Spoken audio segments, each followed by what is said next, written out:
Désir d'enfant, conception, grossesse, naissance et premiers mois. Nos invités nous racontent leurs petites et grandes histoires dans Aternité. Aternité, c'est le podcast autour de la naissance de la parentalité. Je suis Clémentine. Et moi c'est Marc. On s'est demandé comment les parents d'aujourd'hui vivent l'arrivée d'un enfant. Et parce qu'il y a autant de réponses que de parents, on vous propose de revenir sur ces chamboulements avec certains d'entre eux. Voici leur histoire.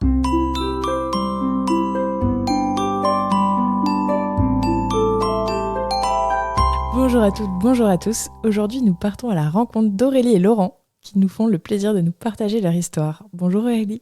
Bonjour. Bonjour Laurent. Bonjour. Bienvenue sur Aternité.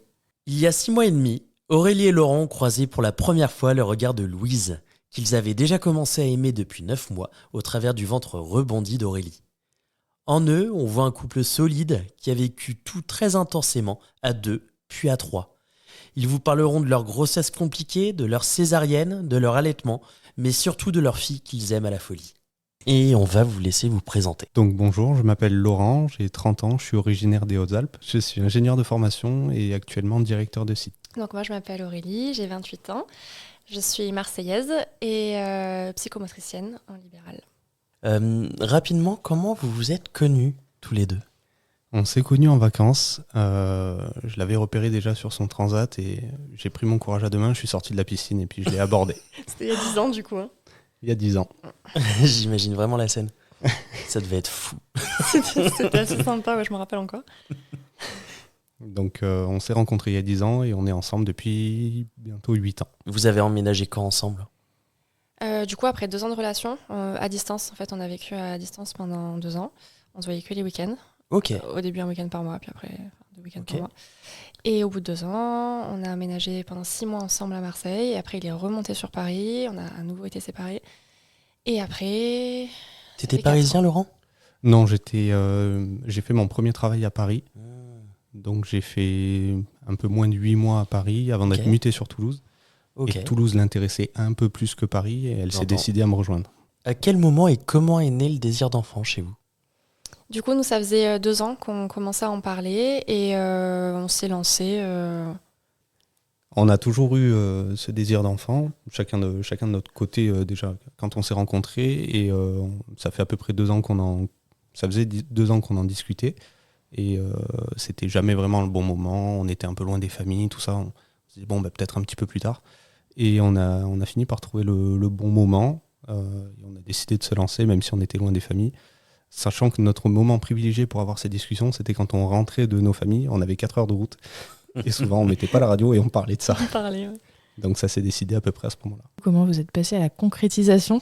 Aurélie était sous pilule, on a décidé en fait d'arrêter la pilule et de se laisser 3 mois sans essayer, en se protégeant, histoire d'éliminer les hormones, les toxines, etc.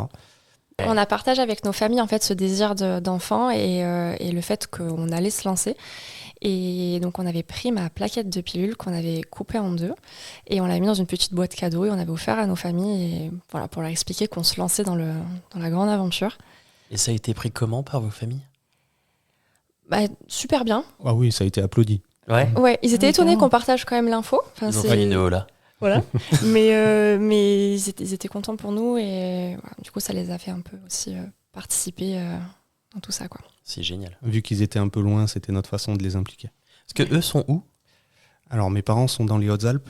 D'accord. Et mes beaux-parents sont à Marseille. Et on s'est mis à essayer du coup en septembre et ça a marché dès la première fois. Incroyable. Hyper efficace. On a de la chance. Hyper efficace. Beaucoup Bravo. de chance, ouais. Donc 1 jour de retard de règles, 2 jours, et puis j'ai tout de suite senti en fait qu'elle était enceinte. J'ai eu beaucoup de ressentis à ce moment-là. sentait C'est déjà, toi en qui fait. l'as senti avant ? Ouais. Ok. Je lui ai dit, je suis sûr que t'es enceinte. On a laissé passer quelques jours. Et qu'est-ce qui te laissait penser qu'elle était enceinte ? Aucune idée, l'instinct. L'instinct. Et moi je faisais que lui dire mais non parce qu'en fait j'avais des douleurs mais en fait c'était certainement ce qu'on appelle je crois la nidation ou quelque chose comme ça et j'avais vraiment des douleurs de règles et je lui disais mais non je vais avoir mes règles et il me disait non t'es enceinte. Voilà. Donc on a fait le test un matin avant que je parte travailler. Et du coup on l'a fait ensemble au réveil, il était 6h30. Le pipi dans le verre. La tête bien enfarinée et puis 2 bars à Paris. Direct ? Ouais. Panique à bord. Ah, donc ça, c'était panique à bord. Ah ouais. Ah, ça a été... Après, tu t'y attendais peut-être pas ce mois-ci parce que pas du tout. C'était quand même le premier essai. Ah, pas du tout. Et puis moi, qui me renseignais quand même beaucoup, je savais qu'en moyenne, c'était à peu près 6 mois, je crois. Ouais, voilà. un an plutôt. Donc je m'étais dit, bon, voilà, hein. On se lance, mais cool, ça va prendre du temps. Pas du tout. Voilà. Et pour le coup, moi, j'étais pas trop surpris. Mais non, tu l'avais ressenti. C'est ça, je l'avais ressenti, mais ça rendait quand même les choses concrètes. Ouais, mais on n'a pas réalisé. Enfin, c'est difficile, je trouve, de réaliser tout de suite. À quel moment vous vous êtes rendu compte que vous attendiez vraiment un bébé ? Je sais même pas. Je pense que ça s'est fait en fait progressivement. Mais c'est vrai que c'est ce que je disais, les premiers temps, c'est très ingrat. On voit pas, on sent pas, on sait pas en fait ce qui se passe. Et du coup, c'était difficile au début de vraiment concrétiser la chose. Et vu que moi, je le savais depuis quelques jours, le jour où on a fait le test, moi, ça a rendu les choses concrètes. Ouais. Oui, moi, je me voilais la face, je pense. Je me lui disais, as dit, c'est pas possible. je te l'ai dit. Oui. Tu m'écoutes jamais. Tu vois, j'avais encore raison. C'était presque, oui, mais je le savais, quoi. Enfin, pas de surprise, quoi. Combien de temps vous avez attendu avant de l'annoncer, cette grossesse, aux autres ? On a été assez rapide, on n'a pas du tout respecté les 3 mois classiques. Donc comme pour tout le reste, on les a mis dans la confidence, on voulait les mettre dans la confidence très rapidement. Et donc en fait, il y a juste eu un petit contretemps avec ma mère qui l'a su plutôt que les autres, parce que en 2 mots, elle est assistante dentaire.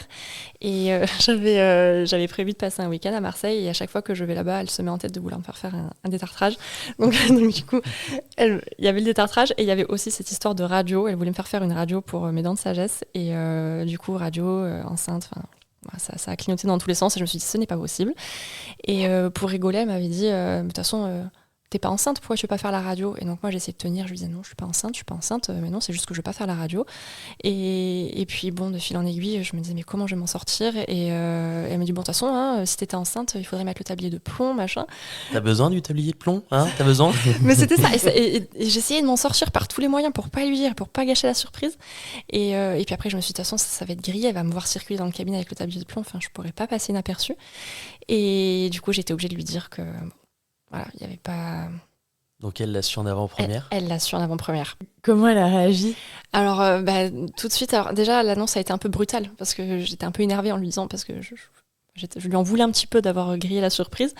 Et donc, sur le coup, elle était un peu choquée. Et puis, tout de suite, les larmes sont montées, elle était très émue. Et en fait, je l'ai coupée direct dans son élan et je lui ai dit, non, mais tu gardes tout ça pour toi. Personne ne doit savoir. Ce week-end, Laurent arrive, on va essayer de faire les choses bien. Tu gardes pour toi. Donc, elle a tout ravalé.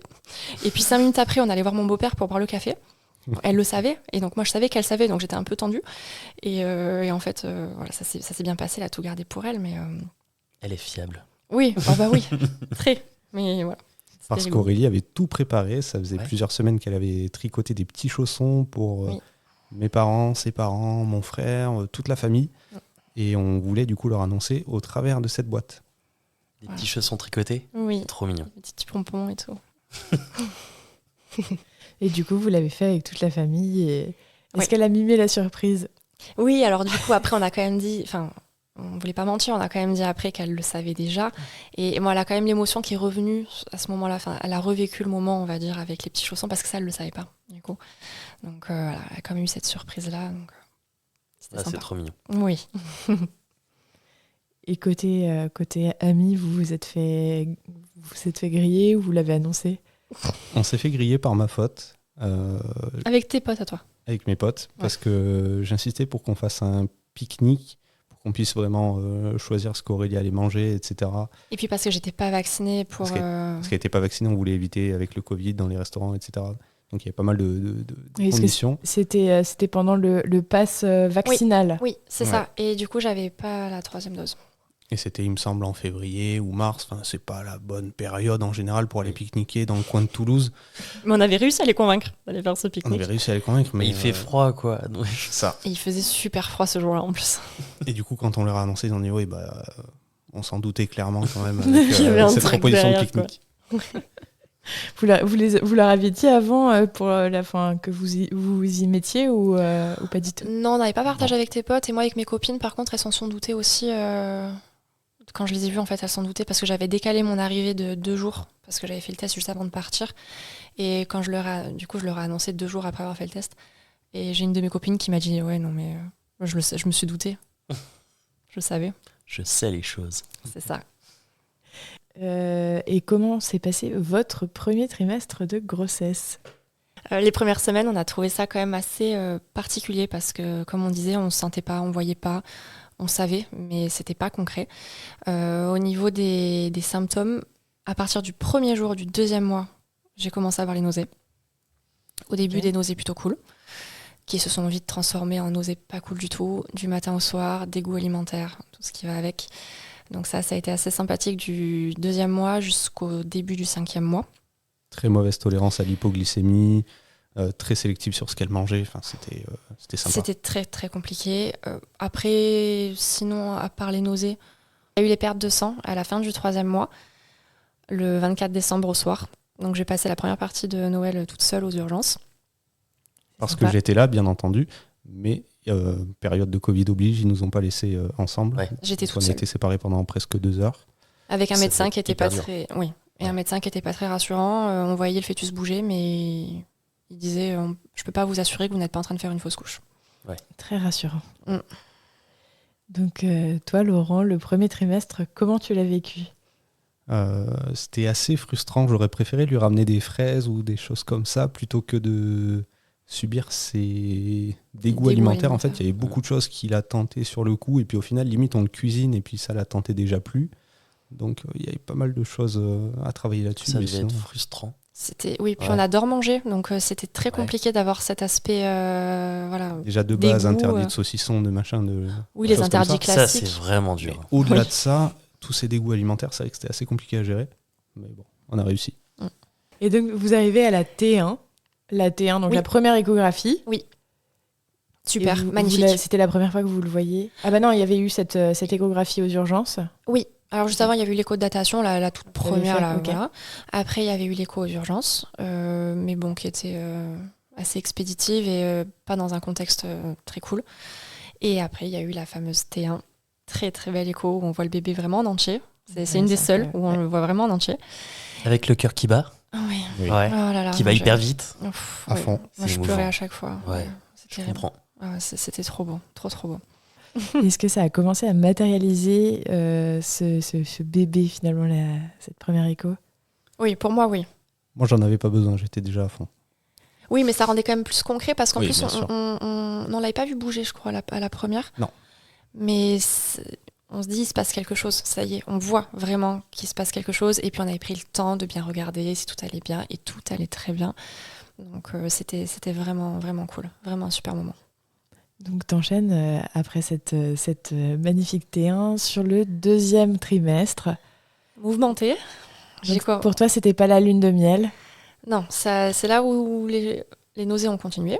Voilà, sinon c'est pas drôle. Et puis on s'est rendu compte que j'avais un utérus contractile assez rapidement. Donc, Alors, qu'est-ce que c'est ? utérus contractile.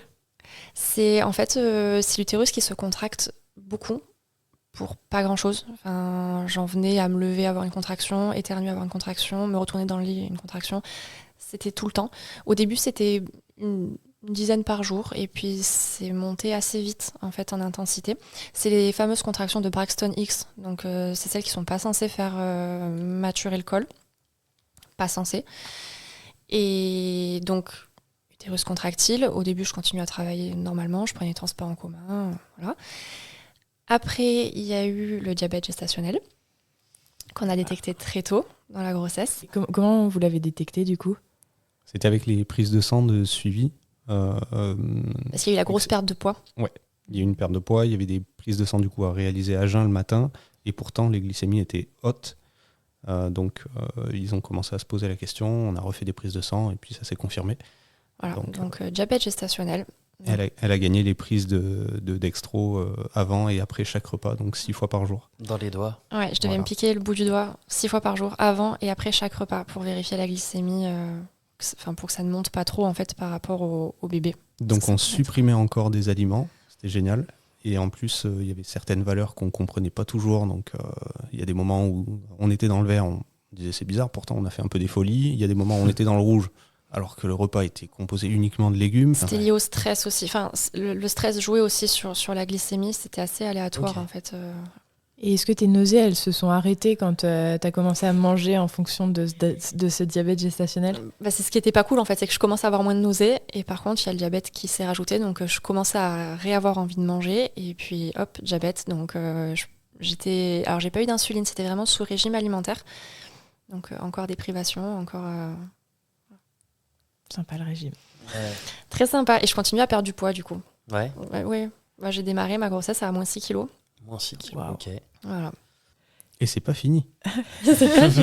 Et oui, Et qu'est-ce qui s'est encore passé ?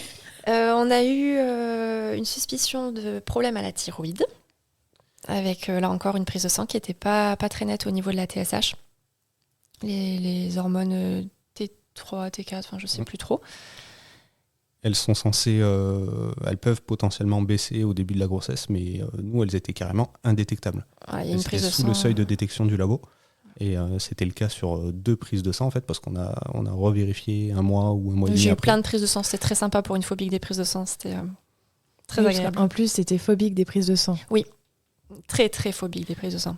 Phobique au point où on est obligé de lui mettre la musique d'Ed Sheeran. Elle était prise, hein. Laquelle Small bump. Small Bump. You're just a small bump, I know.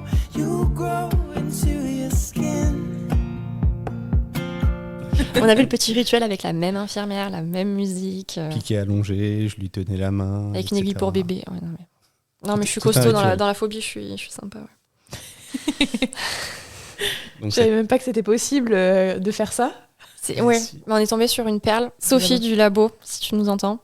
Et du coup, avec cette TSH qui décollait pas, on a dû faire une échographie de la thyroïde pour vérifier si elle avait un dysfonctionnement particulier. Elle n'avait pas de dysfonctionnement, donc la C'est TSH était tant mieux. simplement particulièrement basse. Ouais. Et du coup, la diabétologue qui me suivait, qui était aussi endocrino, m'a expliqué qu'en fait, c'était juste l'organisme qui avait peut-être du mal à gérer la grossesse. La thyroïde avait du mal à suivre, en fait. Donc, mais aucun problème pour moi, ni pour le bébé. C'est tout ce qu'on va entendre dans ces cas-là en général. Oui. Ah, Et oui. pour terminer le 2e trimestre, le Covid. Oui. Ah, On a fait attention pendant 2 ans, évidemment. Ouais. ou plus de 2 ans. On n'a rien eu, jamais. Mais je l'ai ramené à la maison. Voilà.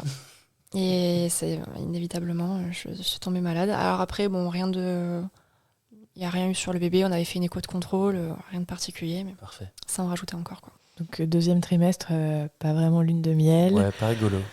Non, mais pourtant, on adorait voir mon ventre s'arrondir. Ouais. J'étais ravie de tout ça. Et malgré les petits soucis qu'on a eu à côté, j'ai adoré être enceinte. Ça n'a jamais rien remis en cause.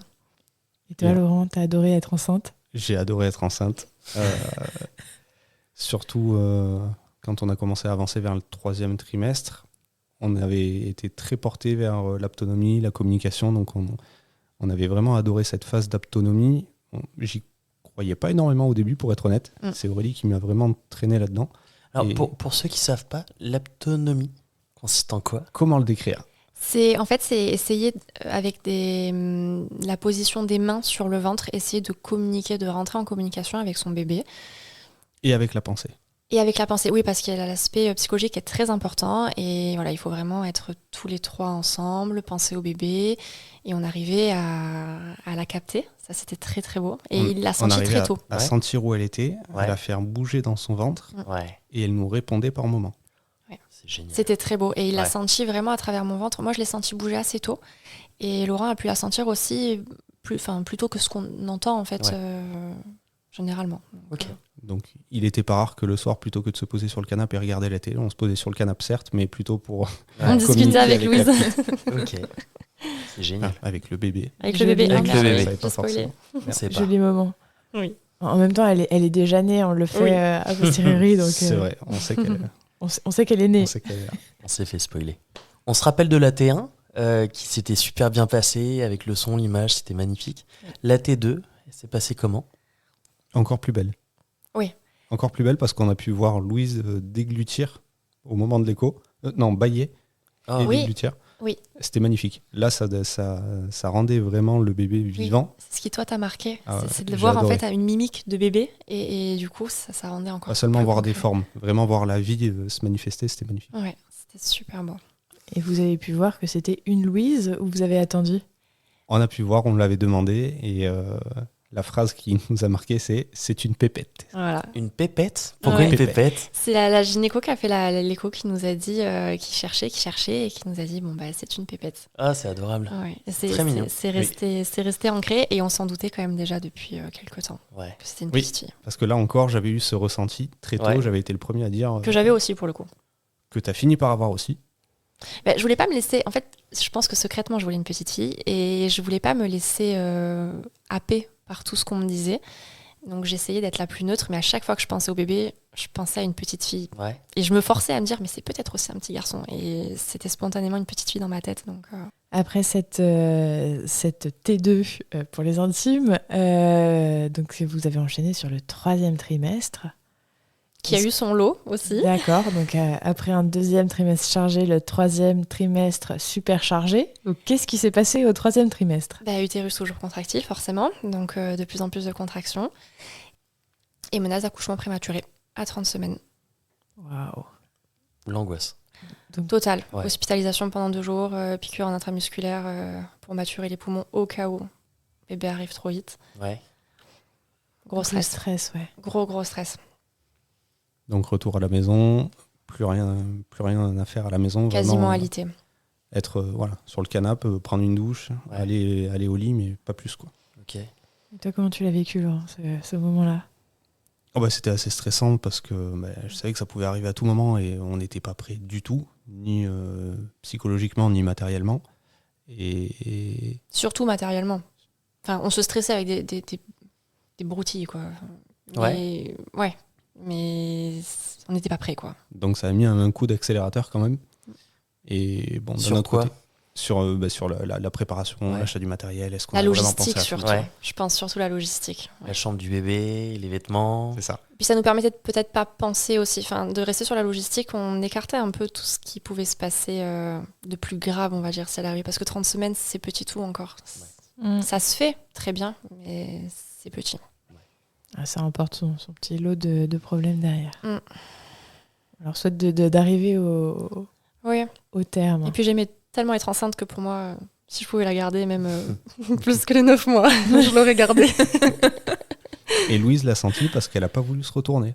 Elle est toujours restée la tête en haut. Oui, parce qu'il y a eu Ouais. ça aussi, en fait, qui a rythmé aussi toutes les échos, c'est que mademoiselle était en siège toute la grossesse. Elle ne s'est jamais retournée. Donc on nous a dit ça peut encore arriver, ça peut encore arriver. Donc Ouais. on y croyait, on attendait, on n'a rien fait de particulier. Et jusqu'au moment où on nous a dit bon ben là, Faudrait il y a quand des même qu'elle chances se pour retourne. retourne pas. Faites quand même rapidement quelque chose, une VME ou de l'acupuncture, etc.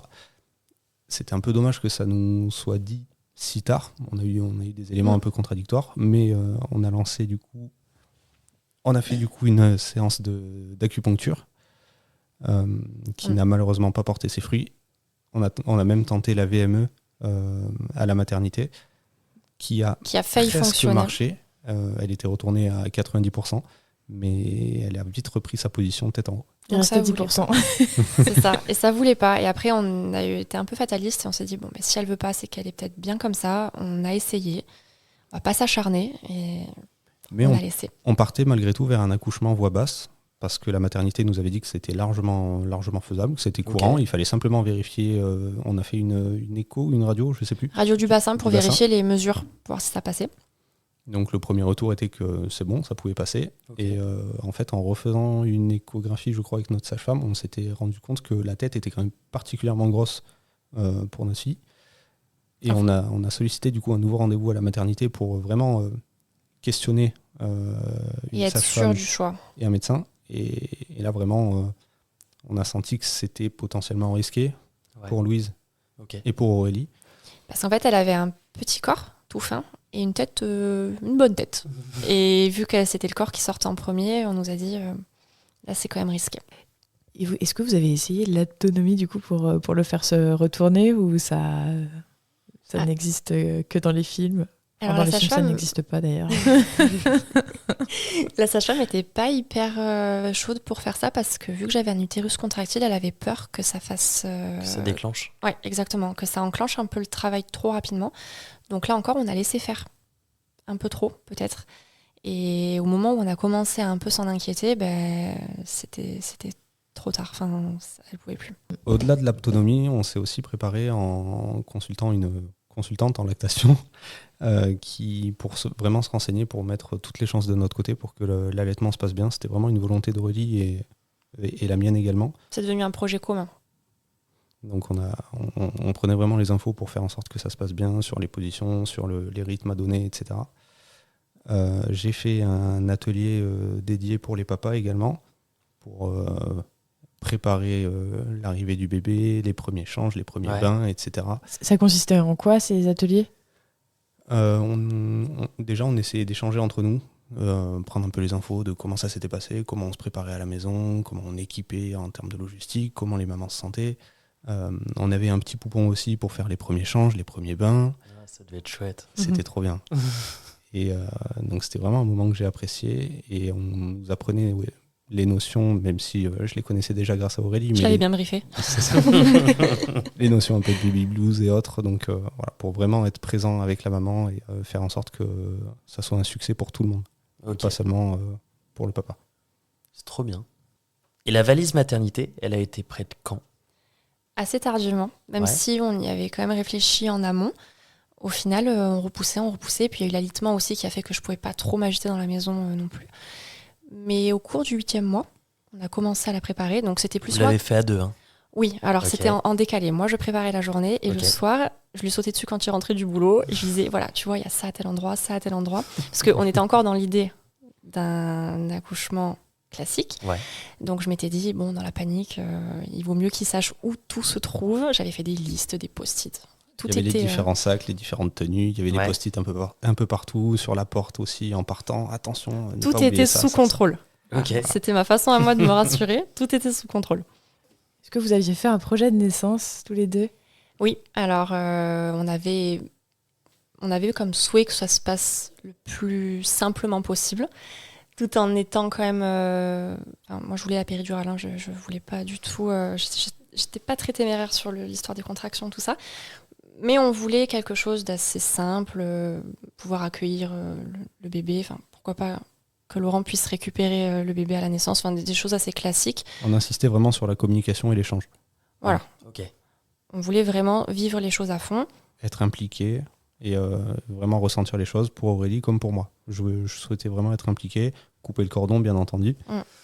Et il était tenté même d'aller voir ce qui se passe de l'autre côté. Je voulais pas. J'avais mis mon veto là-dessus. Mais il voulait accueillir Louise. Et du coup, vos plans ont été un tout petit peu perturbés ? Légèrement. Ce qui s'est passé, c'est qu'on a fait une dernière échographie pour vérifier la taille de la tête. Parce que ça restait quand même une angoisse pour moi. Même si on nous avait validé cette voix basse, j'avais toujours cette angoisse. Et si la tête reste coincée ? Et on est tombé sur une gynéco pas très sympathique qui a un peu remis en cause ma motivation quant à la voix basse. Et qui a sous-entendu que la césarienne serait peut-être plus adaptée dans mon cas, alors que moi, pour moi, césarienne, c'était vraiment tout ce que je redoutais le plus dès le début, dès que j'ai su que j'étais enceinte.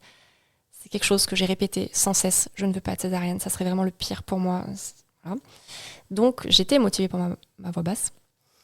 Elle a réussi à me faire douter quand même, mais on a quand même demandé une dernière échographie pour être vraiment sûre et vraiment prendre la décision avec toutes les infos. Le rendez-vous était pris le lendemain. On a fait l'écho et c'est là où on s'est rendu compte que la tête était quand même sacrément imposante. Oui, par rapport au corps en fait. Si le corps avait été plus gros, le chemin aurait été fait. Là, c'était pas le cas.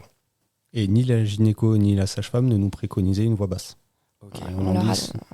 Donc la décision, vous l'avez prise ? Très difficilement. On a pris la décision ce jour-là, donc c'était un jeudi. Et la gynéco a ouvert l'agenda et a dit bon ben, est-ce que mardi vous convient ? Pour la césarienne. Comme si on prenait un rendez-vous chez le dentiste. C'est exactement ça, c'est fou. C'était assez fou, surtout que j'étais vraiment très contrariée par cette décision. Donc moi, j'étais vraiment dans l'affect et je pleurais tout ce que je pouvais parce que c'était pas possible. Ce qui était en train de se passer, c'était irréel pour moi. C'était tout ce que je redoutais. Mais Laurent l'a vécu différemment, par contre. À l'opposé, moi, j'étais vraiment soulagé.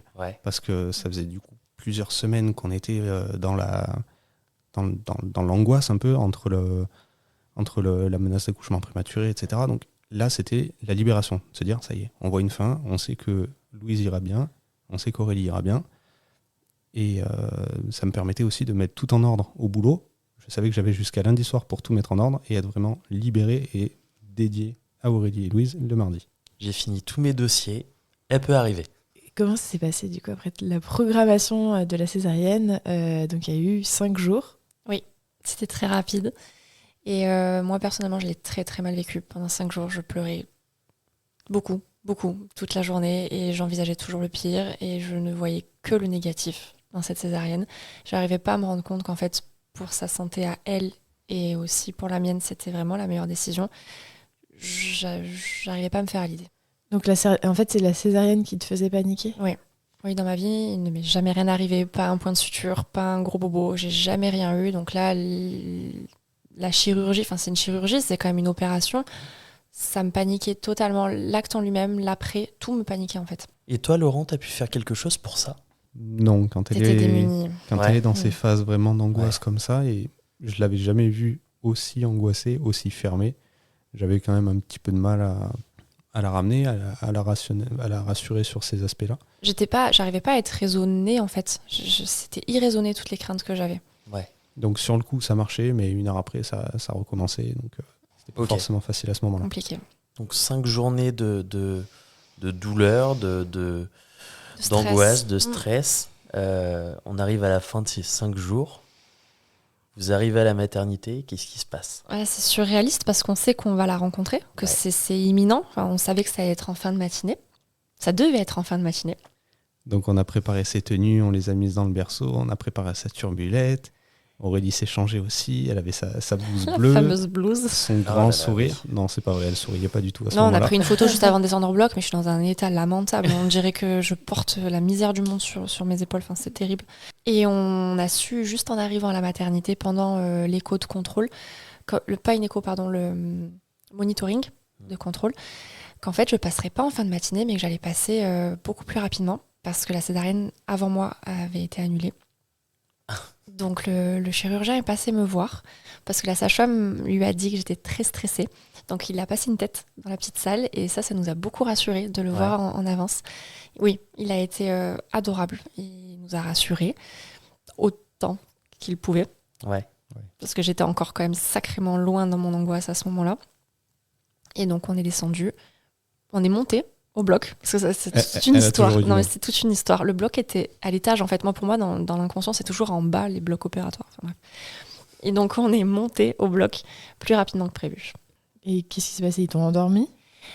Alors pour la pose de la rachie, parce que du coup c'est pas une péridurale, c'est une rachie, donc on n'a pas le petit cathéter, juste on nous fait la piqûre et ça anesthésie tout le bas du corps. Ok. J'avais demandé à ce que Laurent soit avec moi. En fait ça faisait partie quand même du projet parce qu'on avait quand même fait une petite partie dans le projet de naissance sur la césarienne, même si à l'époque ça me semblait très très loin. On avait quand même mis des petits trucs et c'était un souhait de notre part qu'il soit là à toutes les étapes de la césarienne. Qui nous avait séparés au début. Il l'avait installé dans la salle pour la pose de la rachie. Ils m'ont demandé de venir pour l'acte. Vraiment, pour venir à ce moment-là. Et là, c'était terrible. J'ai découvert Aurélie dans un état pas possible. Une crise de panique. Crise de panique complète. Ouais. J'essayais de la raisonner, de la toucher, de lui parler, de la regarder, mais rien n'y faisait. J'étais hermétique. Elle était bloquée, elle était en boucle. Ouais. Et je lui disais ramène-moi à la maison. Le truc improbable, je lui disais non, je veux rentrer à la maison. Déjà que je voulais pas accoucher parce que je voulais garder ma fille. Pour moi, c'était vraiment synonyme. On m'éventre et on m'arrache ma fille. Donc c'était vraiment. C'était impossible pour moi de vivre ça. Et je lui disais ramène-moi à la maison. Donc il savait pas quoi faire, il savait pas quoi dire. Donc c'était super dur à ce moment-là. T'étais inaccessible. Ouais, Complètement. complètement. Complètement. Tu l'as pas ramené à la maison. Je me mettais face à elle, je lui bloquais le visage, je la regardais. Ouais, il essayait par tous les moyens de. On va découvrir notre fille dans une heure, Ouais. elle est avec nous. Et je captais pas. Pour moi, c'était pas synonyme de ça. C'est ça. J'arrivais pas à réaliser ça, que j'allais rencontrer ma fille, que ça allait se passer dans les minutes qui arrivaient, quoi. Donc pose de l'arachie extrêmement compliqué. Une fois que c'est fait, donc il commence à l'allonger. Moi, il me demande de sortir pour vraiment la préparer à l'opération avant de me reproposer de venir. Poser le champ stérile, tout ça. Donc j'attends dehors, dans le couloir, et là je me dis, mais comment ça va se passer? C'est pas une anesthésie générale. Comment ça va se passer? Et tu Si croises elle est le dans chirurgien. cet état, c'est terrible. Et le chirurgien sort, me demande comment je vais. Je dis, bah non, là, ça va pas du tout. J'ai vu comme Aurélie, je sais pas. Est-ce que c'est possible de faire une anesthésie générale? Comment ça peut se passer? Parce que là, elle est pas du tout dans l'état d'accueillir sa fille. Donc il essaye de me rassurer comme il peut. Et au final, Et moi, pendant ce temps, en fait, ce qu'il a su après, c'est que la phase où il était à l'extérieur, je fais un petit malaise. Donc je sens que mes jambes commencent à... C'est normal, commencent à te réagir. Voilà, être tout engourdies, les petites fourmis, tout ça. Donc c'était tout à fait normal. Et là, on me dit vite, allongez-vous vite, parce qu'après, si on sent plus rien, on peut plus nous allonger. C'est compliqué. Donc je m'installe, et puis là, je sens un malaise qui arrive. Je sentais que ça bourdonnait, je me sentais vraiment pas bien. Je le dis à l'anesthésiste. Et je commence à paniquer, parce que je me dis, si je suis dans cet état pour rencontrer ma fille, ça va être horrible. Et elle met un petit truc, je sais pas, elle met un truc dans la perf. Et d'un coup, en 30 secondes, je me sens beaucoup mieux. Et en fait, ça, c'est au moment où il est rentré dans la salle, ça faisait quelques secondes que je me sentais super bien. Et là, mais transformation totale, il m'a pas reconnue. J'appréhendais pour rentrer dans la salle, et là j'arrive, je la vois tout sourire.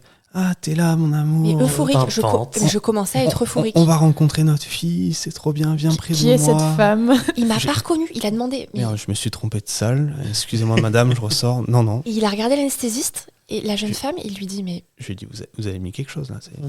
Vous avez dû Il la pensait shooter. qu'on m'avait shooté pour me calmer, en fait. Non, monsieur, on n'a rien mis. Non, et en fait, c'est là où j'ai commencé à réaliser que j'allais rencontrer ma fille. D'ailleurs, j'ai failli faire pleurer l'anesthésiste. Elle me dit, mais arrêtez, vous allez me faire pleurer. Et j'ai complètement changé d'état d'esprit. Ouais. Métamorphosé. L'opération commence et là, elle explose de joie. On va rencontrer notre fille, c'est trop bien. Elle me broie la main comme elle peut le faire. J'explosais d'amour, en fait. Je criais, mais je t'aime, on va rencontrer notre fille. C'était trop beau, c'était vraiment un beau moment. Tout le monde était un peu ému dans le bloc avec tout ça.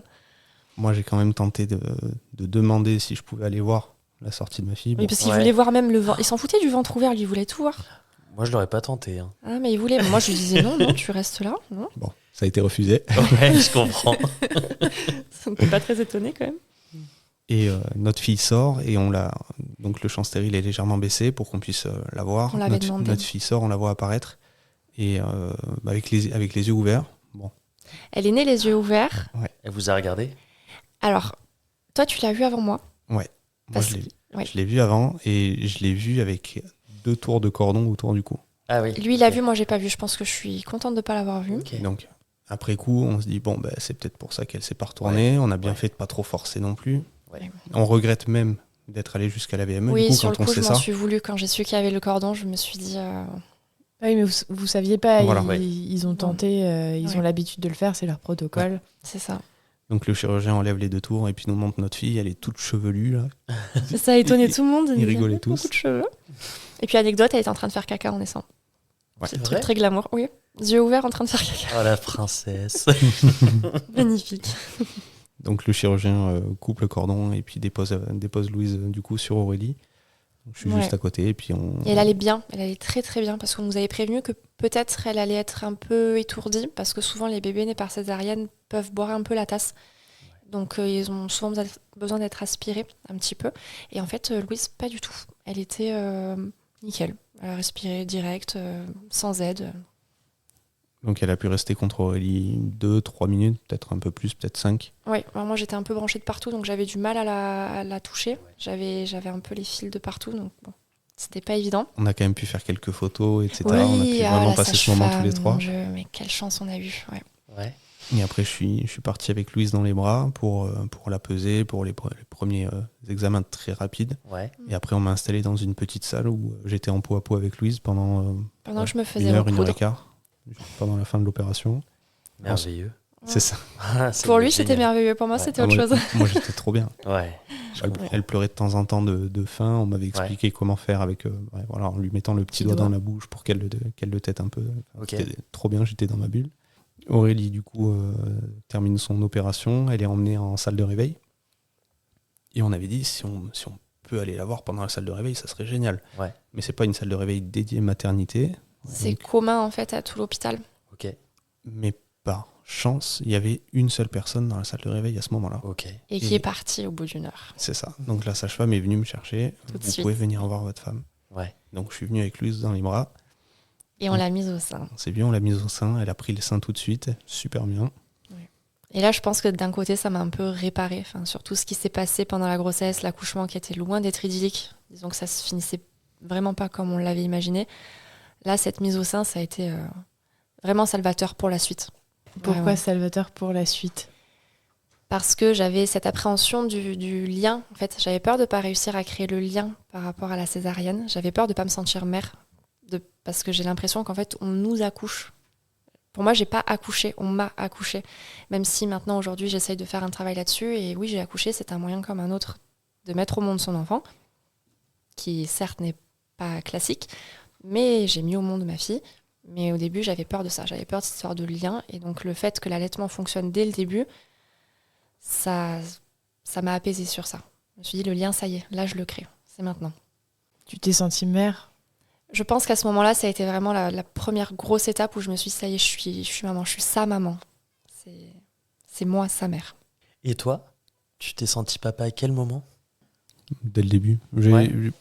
J'ai pas eu ce moment où je réalisais, en fait, parce que j'étais déjà bien conscient des choses. Et puis, bon, dès l'accouchement, j'ai pu avoir ma fille pendant plus d'1 heure sur moi. Enfin, c'était un bonheur. Ouais. Après la salle de réveil, donc moi, je suis redescendu tout seul. Louise est restée avec Aurélie. Et ensuite, on m'a amené Louise. Aurélie est redescendue un petit peu plus tard. On a été séparés quand même pendant plus de 2 heures. Ouais. Et après, on a passé 5 jours ensemble à la maternité. Je dormais dans la chambre. On ne s'est pas quittés.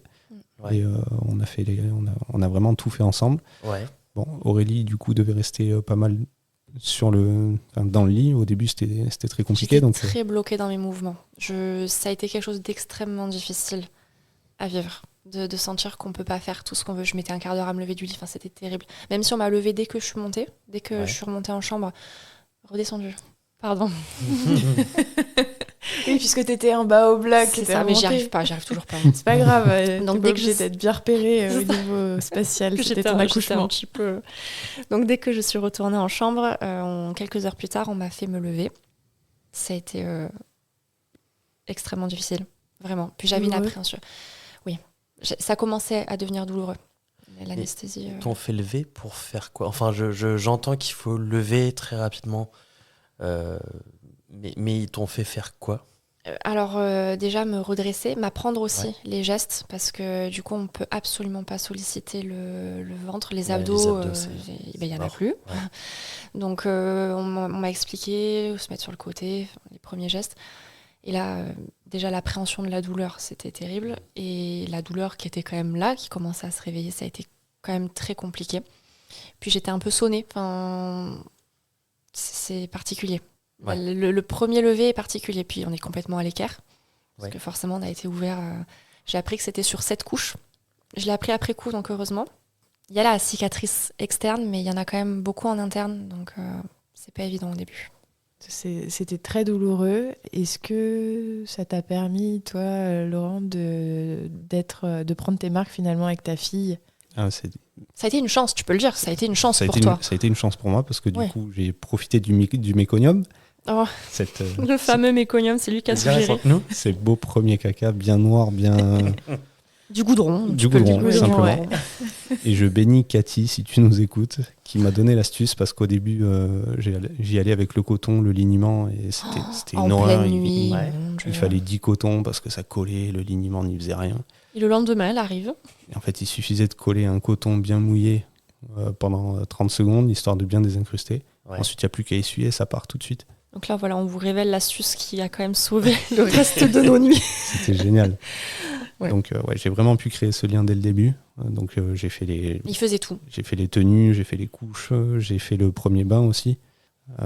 Et Tu en la plus, mettais au sein. Tu me la je mettais te au la- sein. je te l'amenais Enfin, au il sein. faisait tout. Ouais, c'était un super travail d'équipe, quoi. Oui, et en Oui. plus, j'étais là aussi pour Aurélie, pour lui faire la première douche, le Il m'a lavage aidé de aussi. cheveux, Ouais. pour essayer vraiment de la... Il s'occupait de la nous deux, en stimuler. fait. Donc, c'était que du bonheur. On était dans notre bulle, alors beaucoup dérangés quand même, parce qu'on est dans une maternité, donc il y a tous les examens, etc. Mais Mais on était on a bien. quand même vraiment bien vécu ces 5 jours à la maternité. Il y a un souvenir que tu gardes vraiment de la maternité, quelque chose qui ressort? J'allais lui chercher des morceaux de fromage à la fromagerie d'en face, parce qu'elle n'a Après pas pu 9 en manger mois. pendant 9 mois. Je savais que ça lui ferait plaisir. J'allais chez Ouais. le fromager, je prenais des petites portions, parce Ouais. qu'on n'avait pas de frigo. Donc Il ça, me ramenait mon ça- bon. ça, Pas gâché. ça le faisait rire en plus, Ouais. donc j'y allais tous les jours prendre un petit morceau de fromage. Génial. Ça, c'était C'était génial. Ouais, c'était génial. Ah, c'était un bon moment. Et toi, Aurélie? Alors moi, j'ai beaucoup aimé les nuits, en fait. Je dormais pas beaucoup. C'est vrai Ouais. que la première nuit, j'ai pas dormi. Je m'en suis pas rendu compte. J'ai pas dormi. T'étais shooté aux hormones. Complet. Mais complètement. Mais je pense pendant les 5 jours, j'ai très très peu dormi. Au cumulé sur les 5 jours, j'ai dû dormir 6-7 heures, quoi. Enfin, Ouais. je dormais pas. Et c'est les sages-femmes parfois qui venaient, qui nous mettaient une pancarte sur la porte et elles notaient sieste parce qu'elles me disaient reposez-vous. Ça, Là, c'est génial. oui, et elle disait ne soyez pas dérangés, reposez-vous, reposez-vous. Moi, j'y arrivais pas. Je planais complet. Je faisais que regarder ma fille. J'étais émerveillée, complètement émerveillée. Donc, les plus beaux souvenirs pour moi, c'était la nuit. Laurent dormait. Et moi, je la prenais avec moi dans le lit. Et je la gardais dans le creux de mon bras et je dormais avec elle. Et ça, c'est vraiment des moments que j'oublierai jamais, quoi. Un jour, il a fallu partir de la maternité. Comment vous êtes rentrés? En voiture? Oui. En voiture avec notre précieux. Ça fait drôle, ça fait très drôle quand on part. Donc on essayait vraiment de faire attention à tout. J'ai jamais conduit aussi doucement pour rentrer à la maison. Déjà parce que moi, j'avais Oui, mal, oui. déjà. Pour 2 raisons. Voilà, j'avançais pas. Sa fille et sa femme. Et voilà, on retourne à cet appartement qu'on avait quitté 5 jours plus tôt. Rien n'avait bougé. Et puis on arrive, on pose le cosy, et puis on se dit, ça y est, on est à la maison, on est tous les 3. Et maintenant, qu'est-ce qu'on fait? Et maintenant, qu'est-ce qu'on fait? Et Ouais. Très pratique, Et- une machine. Ah oui, bah oui. Oui. Oui. C'est bête, mais c'est le truc auquel on a pensé tout de suite. Et voilà, on s'est remis dans le bain en fait du quotidien avec notre poupette qui était sur le canapé, qui a rien dit, qui dormait tranquillement. Et puis nous, on a repris notre. qui était très calme, donc c'était un bonheur de reprendre nos marques à la maison. Puis on en a eu avait beaucoup de chance besoin, là-dessus. je pense, besoin de reprendre un peu les marques, de voilà, reprendre un peu possession des lieux, parce que mine de rien, 5 jours, ça passe vite, mais c'était un peu hors du temps. Et de revenir dans notre quotidien, ça fait du bien, mais ça fait bizarre. Est-ce que tu as réussi à te reposer un peu plus qu'à la maternité? Je pense que ça s'est fait progressivement, mais les premières nuits, je crois que je dormais toujours pas beaucoup. On n'était pas beaucoup réveillés, parce qu'elle a quand même très rapidement tenu 2-3 heures sans téter. Donc au final, on dormait quand même pas si mal que ça. Je m'attendais à bien pire. On s'attendait à bien pire pour les nuits. Donc on a été agréablement surpris. Et c'est au fur et à mesure, je pense que j'ai réussi à récupérer un petit peu, à me reposer. La journée aussi, je me reposais un petit peu quand elle dormait. Et on a passé 7 semaines ensemble à la maison parce que j'ai pris mon congé paternité de 4 semaines maintenant. Ouais. Ah oui. Et j'avais combiné avec 3 semaines de congé payé. Donc on a vraiment fait notre bulle pendant cette semaine C'était génial. à base de sieste avec Louise sur le ventre. Ah, mais- C'était génial. Ouais. On a profité vraiment. C'était, La parenthèse enchantée. Ouais, c'est ça. Et vous avez eu la visite de vos proches rapidement ou ça s'est fait un petit peu plus Oui, on avait Plus organisé, on avait fait d'abord mes parents, après tes parents. Donc ils sont venus quelques jours, mais on est resté quand même assez. On avait restreint un petit peu pour vraiment profiter tous les 3. C'était vraiment un souhait de notre part. Donc on voulait la partager un petit peu, mais on voulait quand même en profiter au maximum. Qu'est-ce qui vous a marqué dans ces premiers mois avec Louise? Qu'on avait beaucoup de chance d'avoir un bébé aussi calme et doux et surtout très éveillé. Oui, elle était facile à vivre et très éveillée, comme tu dis. On s'est demandé si c'était en lien avec l'autonomie qu'on avait faite ou bon, si c'était le hasard. Ouais. Mais c'est vrai qu'elle réagissait beaucoup à nos sollicitations. Elle était très curieuse, elle avait les yeux bien ouverts et puis elle cherchait toujours d'où venaient les bruits, la lumière. On sentait Elle était vraiment qu'elle intéressante ouais. en fait, même si au début ils font pas grand chose, mais c'est vrai que voilà, elle était quand même assez intéressante et très très calme et vraiment très douce. On a eu beaucoup de chance d'avoir un bébé comme ça. Vous l'aimiez déjà beaucoup. Ah oui, ça s'entend tant que ça. Merde. Après ta césarienne, toi, ton rapport au corps, comment tu l'as vécu? Alors ça a été très compliqué. Déjà dès la maternité c'était compliqué. Une sage-femme était passée dans la chambre et m'avait un petit peu incité à la regarder. Elle avait un petit miroir et bon, j'avais compris le principe. Regardez la cicatrice. Hein. Oui. Pas elle. Non, Ouais. regardez la cicatrice. Regardez-moi, madame. Oui, effectivement. Regardez-moi. Mais je la regardais, du coup, je regardais pas ma cicatrice, je regardais cette sage-femme. Et je me souviens très bien de son regard et elle me disait, je ne quitterai pas la chambre tant que vous n'aurez pas regardé cette cicatrice. Et j'y arrivais pas. Ça a été un moment très, très douloureux pour tous les deux. Extrêmement difficile, ça a duré un peu plus d'1 heure, je crois. Oui. On en est venu à pleurer tous les deux tellement que Ouais. c'était une scène riche en émotions et difficile pour Aurélie. J'étais totalement butée et je voulais pas la regarder, cette cicatrice. J'y arrivais pas. J'y Ouais. arrivais pas. C'était trop compliqué. Et aujourd'hui, Et aujourd'hui, donc 6 mois et demi après, ouais. ça va beaucoup mieux. Ok. Même si ça reste parfois compliqué. Parfois, quand je la vois dans le miroir. Alors, c'est pas du tout l'aspect esthétique, parce que ça, en soi, je trouve que c'est la plus belle cicatrice du monde. C'est la cicatrice de ma fille. J'ai aucun mal avec cet aspect esthétique. C'est, je pense, plus ce à quoi ça me fait penser. Cet accouchement par voie basse qui a été impossible pour moi, qui me tenait tant à cœur. Donc je pense que ça représente un peu ce que je n'ai pas pu vivre en fait. T'as vu ta césarienne un peu comme un échec. Oui, je pense que c'est le terme. Je l'ai vu comme un échec et aussi ça m'a donné l'impression de ne pas avoir accouché en fait, de ne pas avoir fait cet acte merveilleux qui est de mettre au monde son quelqu'un enfant. l'a fait pour toi. Exactement. T'as accouché, c'est juste pas par voie basse. Oui, mais c'est encore difficile, je pense, aujourd'hui de réaliser que j'ai accouché, qu'on ne m'a pas accouché, que ce n'est pas une opération, que c'est un accouchement, ça aussi. J'ai du mal avec le terme et je trouve que c'est important et je me force à le dire. J'ai accouché, on ne m'a pas opéré. C'était un accouchement et pas une opération. Je comprends que ça puisse être un peu... C'est subtil, mais c'est important, je trouve. Et cet allaitement qui avait si bien débuté à la maternité, est-ce que t'as continué Oui. en rentrant chez toi ? Oui, on a continué, on continue encore aujourd'hui, donc elle a bientôt 7 mois et elle est toujours en allaitement exclusif. On a tenté les purées, bon c'est pas encore trop son truc, je pense qu'elle aussi est un peu accro. Mais voilà, c'est une aventure quand même vraiment extraordinaire et on est tous les trois toujours autant à fond. Donc ces premiers jours à la maternité, Laurent a été ultra présent. Vous avez vraiment fait une belle équipe. Et ces premiers mois, est-ce qu'ils ont continué dans cette même veine ? Oui, donc on a eu les 7 semaines ensemble. Ensuite, j'ai repris le travail, mais dès que je rentrais du boulot, déjà, je faisais en sorte de rentrer beaucoup plus tôt qu'avant. Et je m'impliquais sur toutes les tâches de la maison, à défaut de pouvoir nourrir ma fille. J'essayais de faire tout le reste, d'être présent pour elle et pour Aurélie. Donc, j'essayais de m'investir tout autant là-dedans. En fait, à part l'allaitement qu'il ne pouvait pas faire, tout le reste, on a fait l'un comme l'autre indifféremment. Il n'y a pas eu de... C'est pas qu'il m'a aidé à faire les choses, il a fait avec moi et on fait encore aujourd'hui ensemble. Il n'y a pas il m'aide et moi je fais. Et on est ensemble, on est une équipe. Coparents. Exactement. C'est ça. Exactement. Un peu dans la continuité de la grossesse où on essayait vraiment d'être ensemble Tout le temps. tout le temps, à tous les rendez-vous, même aux prises de sang. J'essayais vraiment de m'arranger pour être présent. Et sur toutes les prises de sang, j'ai dû en rater une ou deux, à tout C'est casser ça. peut-être sur la fin. Mais Vous Toujours. l'avez vraiment fait à deux, quoi. Toujours Une tout à équipe. deux. Et à 3 maintenant. Et à 3 maintenant. Quelle est votre vie par rapport à ces tout premiers mois ? alors, j'ai changé de travail pour changer de région. Et du coup, on a déménagé. Tout s'est On enchaîné. s'est occupé du déménagement nous-mêmes. On a chargé le camion. Elle avait quel âge ? Elle 2 avait mois. 2 mois et demi. Oui, 2 mois et demi, oui. Et donc aujourd'hui, elle a 6 mois et demi. Exactement. On est installé dans notre nouvelle région, donc à Aix-en-Provence. J'ai attaqué mon nouveau travail, des horaires peut-être un petit peu plus denses que je l'aurais souhaité, mais on essaye toujours de s'arranger malgré tout. Et Aurélie me permet aussi de me rattraper avec Louise, de prendre un peu plus ma place si je le souhaite, bien entendu. Si je suis trop fatigué ou autre, c'est différent, mais j'essaye vraiment d'être un peu plus impliqué sur les bains, le reste du temps, quoi. On crée des moments. C'est-à-dire qu'il n'est pas là Ça. toute la journée. Moi, je suis avec Louise toute la journée à la maison. Donc, dès qu'il rentre, je fais en sorte qu'il puisse en profiter au maximum. Et généralement, c'est un peu sa soupape le soir quand il rentre de s'occuper de sa fille. C'est un peu plus dur maintenant qu'elle s'endort à 18h30, 19h.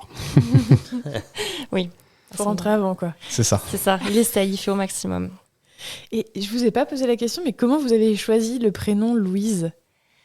Alors, le prénom Louise, donc pour moi, c'est un coup de cœur depuis des années. Mais on avait été très organisés. On avait fait Ouais. chacun sur notre carnet la liste des prénoms qui nous avaient plu. On avait acheté le bouquin des prénoms. On avait noté tous les prénoms, garçons comme filles. On ne connaissait pas le sexe encore à l'époque. Après, on s'est échangé le carnet On avait mis des codes, plus, pour noter les prénoms de l'autre. Après, on a fait du coup un mix de tout ça. Et Mise en Louise commun. était dans le classement. C'était pas la seule. Mais c'est vrai que c'était un vrai coup de cœur pour Aurélie. Et Depuis des années. pour moi, c'était vraiment un prénom que je trouvais joli aussi, donc on a dit banco pour Louise. Heureusement que c'était une fille, parce que pour les garçons, on avait eu beaucoup plus de mal à trouver un prénom C'était compliqué, ouais. qui faisait l'unanimité. Donc on s'en est plutôt bien tiré. Vous les aviez choisis, du coup, à quel moment ? C'était avant l'écho du 2e trimestre ? Ah, mais en fait, avant même que je tombe enceinte, on savait que si c'était Ah, une fille, oui. elle s'appellerait Louise. D'accord. Oui, c'est quelque chose qu'on avait discuté bien avant ça. Pendant les 3 mois sans pilule, on avait regardé tout ça et On avait on anticipé. avait déjà pu faire notre choix. Qu'est-ce que vous auriez aimé qu'on vous dise à propos de la maternité et de la paternité ? Moi, j'ai eu la chance d'avoir une future maman qui s'était beaucoup renseignée, qui avait beaucoup lu. Il y avait beaucoup de bouquins à la maison que j'avais pas forcément eu le temps de lire, mais elle me débriefait quand même tous les soirs à la maison. Et ça mettait vraiment en avant le fait que les bébés ne peuvent pas prendre de mauvaises habitudes et qu'il ne faut pas hésiter à les prendre dans les bras, à les câliner, à être présent au quotidien. Et pas forcément chercher à ce que le bébé dorme dans sa chambre tout de suite, fasse ses siestes dans sa chambre, etc.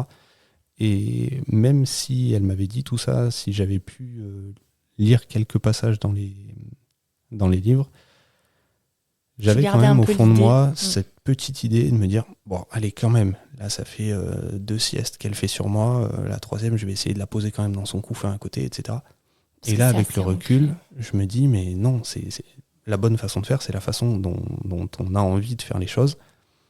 Et je regrette pas du tout d'avoir été quand même relativement proche de Louise, de l'avoir vraiment câliné comme il faut, parce qu'aujourd'hui, j'ai l'impression que son réservoir affectif est vraiment bien rempli. Elle ne pleure pas, elle n'a pas réellement besoin de nous. On sent vraiment qu'elle est sécurisée et qu'elle a confiance en nous, qu'elle réagit toujours à nos interactions.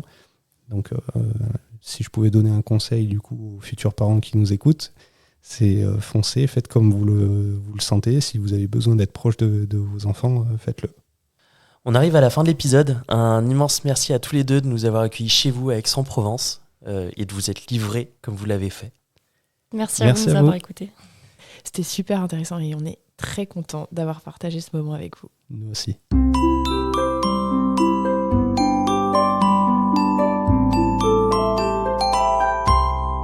C'est la fin de notre épisode. Merci d'avoir écouté Aternité.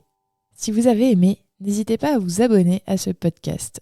Vous serez informé dès qu'une nouvelle histoire sortira. Si vous aussi, vous avez envie de nous raconter votre histoire, n'hésitez pas à nous contacter en passant par le site aternitésansaccent.com.